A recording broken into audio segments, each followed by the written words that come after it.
Buenas tardes a todos. Hoy os voy a presentar al hombre considerado hasta el día de hoy con el coeficiente intelectual más alto. A la vista de la época en la que vivimos, de nada sirve tener un coeficiente intelectual alto.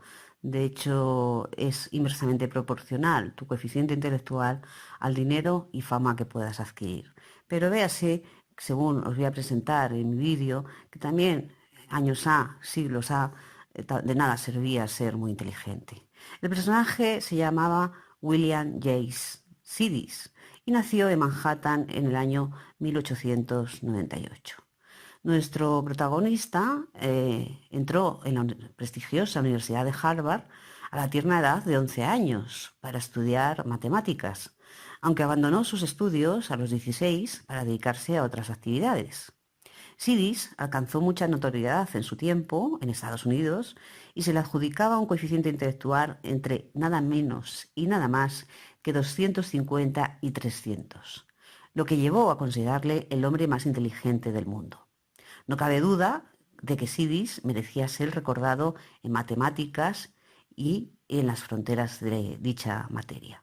Los padres de William J. Sidis, Boris y Sarah, llegaron a los Estados Unidos como muchos inmigrantes judíos que huían de las persecuciones en Rusia y Ucrania. Boris Sidis se convirtió en un eminente psicólogo y su esposa Sarah en una de las primeras mujeres en obtener una licenciatura en medicina. Además de su brillante intelectual, también adquirieron cierta fama de excéntricos. William James, su hijo, nació el 1 de abril, como os he comentado, del año 1898 y su nombre le viene del ilustre filósofo William James, que fue nada menos que su padrino. Estimulado por el ambiente de su casa, desarrolló su genialidad innata. A los 18 meses ya leía el The New York Times y a los 8 años hablaba latín, griego, francés, ruso, inglés, alemán, hebreo, turco y armenio.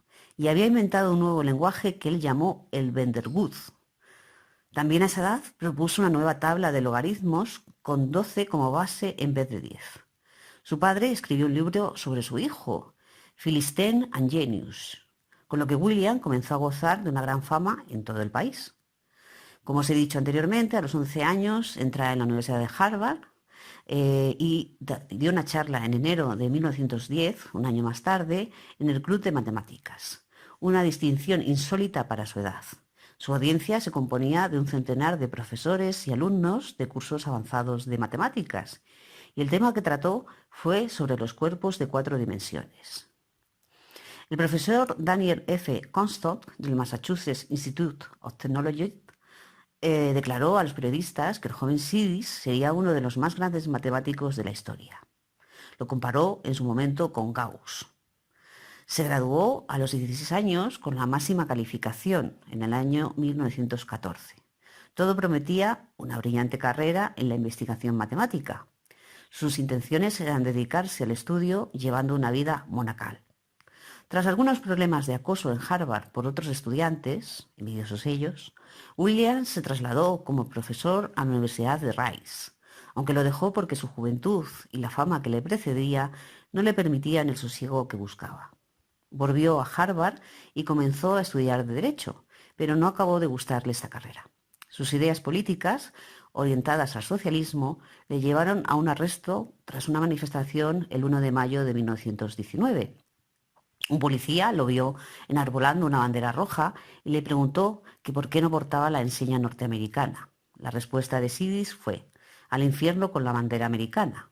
Lo negó todo en el juicio y pese a ello fue condenado a 18 meses de cárcel. Evitó, eso sí, la prisión gracias a la influencia de sus padres, que lo llevaron a California para mantenerle alejado un tiempo. Volvió en el año 1921 a la costa este y desempeñó empleos de portero y similares. Pasaron años hasta que pudo volver libremente a Massachusetts, debido a un peligro de arresto por su detención y por sus ideas. Sidis escribió sobre muchos temas: cosmología, historia de los indios americanos, antropología, transportes. Una de sus obras más conocidas es The Animate and the Inanimate, publicada en el año 1925, en la que afirma que habría regiones del espacio en las que no se cumpliría la segunda ley de la termodinámica. Una de sus obsesiones era el transporte, especialmente los tranvías, y era un coleccionista de billetes. Llegó a reunir unos 1.600, una afición que se llama peridromofilia. Sidis acuñó el nombre, escribió bajo seudónimo un tratado sobre Notes of the Collection of Streetcar Transfer. Sidis trató de vivir en su madurez fuera de los ojos del público, como un oficinista más, pero había alcanzado cierta notoriedad por su genio precoz y defendió siempre este derecho. De hecho, un artículo en The New Yorker sobre él le llevó a demandar a la publicación, que fue condenada por la invasión de su vida privada. Sidis murió en Boston el 17 de julio de 1944 a los 46 años, a causa de una hemorragia cerebral, tal y como le había sucedido a su padre, también a una edad relativamente temprana. Su casera telefoneó a la policía para dar cuenta de que lo había encontrado inconsciente en su apartamento y ya no pudo recuperarse. Bien, hemos visto en este breve vídeo cómo una persona con tal coeficiente intelectual terminó sus últimos días no solamente muriendo solo, sino que sus empleos, como os he relatado, muchos de ellos fueron como portero. Si nos hace a crear cierta duda en vuestras mentes, es que vamos mal. Por aquel entonces, y como sigue siendo ahora, y es posible que durante mucho tiempo más, la inteligencia, la cultura de nada sirve en este mundo en el que vivimos actualmente. Es mi pequeña reflexión sobre el vídeo de hoy, bastante corto, como habéis comprobado. Espero que os haya gustado y sinceramente siempre os deseo que seáis felices. Un saludo a todos.